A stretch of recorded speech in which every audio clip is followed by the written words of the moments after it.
Kryediplomati në detyrë i Kosovës, Glau Konjufca, tha se PDK-ja qëndron në pozicione të njëjta, lidhur me formimin e institucioneve, ndërsa DDK-ja dhe Alianca kanë dhënë ide që mund të kontribojnë daljes nga kriza. Në një deklarim për gazetarët pas takimit me ministrin e deleguar për Europën të Francës, Benjamin Haddad, Konjufca tha se me PDK-n s'ka pasur shumë hapësirë për diskutim. Sa i përket Partisë Demokratike, është dukur që nuk ka pasur edhe shumë hapësirë për diskutim, meqense ata ndodhen në pozicione të njëjta, mendojnë që presidenti duhet të jetë i PDK-s, tha ai. Konjufca theksoi se sheh gatishmëri të sinqertë e DDK-ja dhe Alianca. Edhe Lidhja Demokratike e Kosovës dhe Alianca për Ardhmërinë e Kosovës kanë dhënë ide të cilat e shprehin një sinqeritet. Sa i përket gatishmërisë së tyre që të mos dërgohet më vendi në zgjedhje të reja, por të ulemi dhe ta gjejmë bashkë një zgjidhje për këtë fazë, tha ai.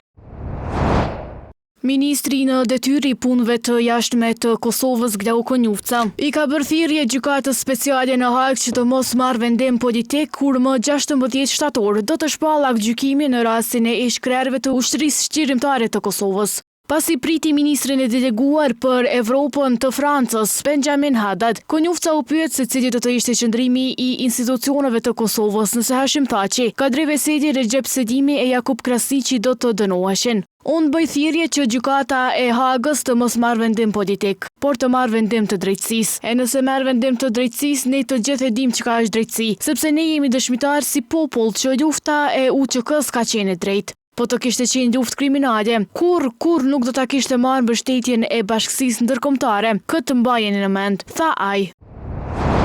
Kosova dhe Franca kanë thelluar bashkëpunimin dypalësh me nënshkrimin e 5 marrëveshjeve të reja, të cilat synojnë forcimin e partneritetit në fusha të ndryshme, nga zhvillimi ekonomik dhe energjia deri te arsimi dhe përgatitjet për lojrat mesdhetare 2030. Pas ceremonisë së nënshkrimit, ministri në detyrë i punëve të jashtme Glau Konjufca e cilësoi Francën një nga partnerët më të rëndësishëm të Kosovës që nga shpallja e pavarësisë. Ndërsa ministri i deleguar për Evropën i Francës, Benjamin Haddad, rikonfirmoi mbështetjen e Parisit për zhvillimin dhe perspektivën evropiane të Kosovës.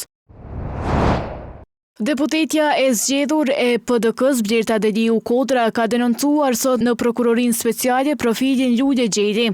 Deliu Kodra tha se ka kërkuar nga prokuroria speciale që ky profil të hetohet në detaje, duke theksuar se vitet e fundit në Kosovë është përhapur në masë të madhe gjuha e urrëties. Kam kërkuar nga prokuroria speciale në dëshminë time që të hetohet në detaje ky profil në rrjetet sociale, të hetohet veprimtaria e tij dhe natyrisht kam kërkuar edhe nga institucionet e drejtësisë që ta trajtojnë çdo profil që merret me linçim dhe nxitje të urrëties, sepse vitet e fundit ajo që kemi parë si shtet dhe si institucione është një përhapje e skajshme gjuhës së urrëties dhe e linçimit publik, ndërkohë që ka pasur edhe cënim të sigurisë së qytetarëve të Kosovës. Pra ka profile në rrjetet sociale që janë të rreme dhe që në mënyrë sistematike kanë cënuar jo vetëm figurat publike, por edhe kanë ndikuar në përhapjen e gjuhës së urrëties dhe në linçimin e tyre, tha ajo.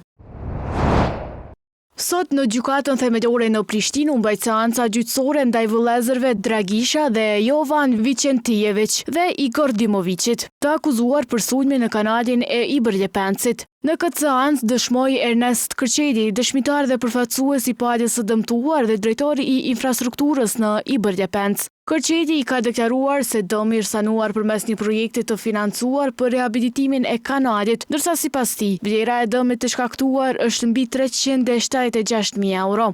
Unë jam në Iber Ljepenc, drejtor në departamentin ujë dhe gjenerim, departamentet që e mbulojnë liçenin e ujmanit, kanalin kryesor, hidroelektronën dhe të gjithë infrastrukturën që ka të bëjë me ujë dhe distribuim të ujit dhe në prodhim të energjisë elektrike. Në kohën kur marr njoftimin prej punëtorëve tanë nga ora 19 në mbrëmje për supozimin në infrastrukturë, kam njoftuar ekipet, ka njoftuar kryeshefin Faruk Mujka për ndodhin që ka ndodhur. Nuk e kemi ditur dëmin dhe lokacionin e saktë, tha ai.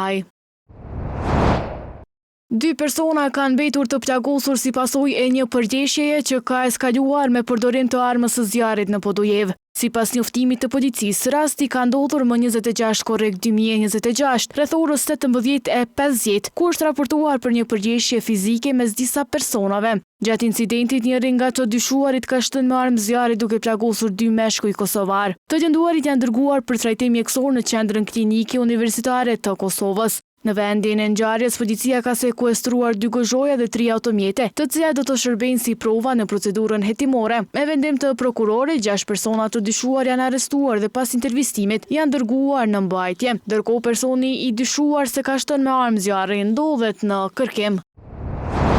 Një aksident i rënd ka ndodhur këtë hënë në fshatin Vereq të Istogut, ku një motociklist ka humbur jetën pas përplasjes me një kamion. Zëdhënësi policisë për rajonin e 5 Fadel Gashi ka thënë se aksidenti ka ndodhur rreth orës 12:17. Në vendin e ngjarjes ka dalë policia dhe ambulanca, ndërsa vdekja e viktimës u konstatua nga mjeku kujdestar.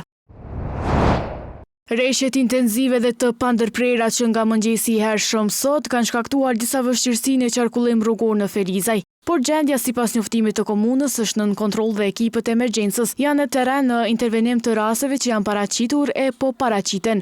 Përmes një njoftimi zyrtar, komuna ka sqaruar edhe videon disa sekondëshe të nënkalimit të vërshuar tek stacioni policor.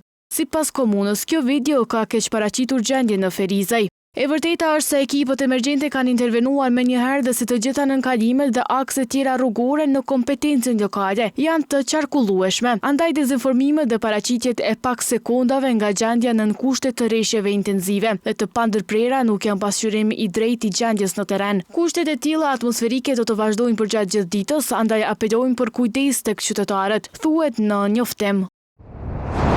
Nga kjo e hënë është hapur aplikimi për subvencionimin e tekseve dhe materialeve shkollore për nxënësit e arsimit fillor të Olët dhe të mesëm të Olët. Kjo u bë e ditur nga Ministria e Arsimit që njoftuan se prindërit dhe kujdestarët duhet të aplikojnë përmes platformës e-Kosova dhe të jetë i hapur për një periudhë prej 2 javësh, nga 27 korriku deri më 9 gusht. Subvencionimi përfshin blerjen e tekseve dhe materialeve shkollore për nxënësit e klasave nga e para deri tek e 9-ta, ndërsa mjetet financiare do të transferohen drejt për drejt në gjirollogarinë bankare të prindit apo aplikuesit. Aplikimi thuhet se do të mundsohet edhe shtetasve të huaj me leje qëndrim të përkohshëm ose të përhershëm në Republikën e Kosovës, fëmijët e të cilëve vijojnë mësimin në institucionet arsimore të Republikës së Kosovës.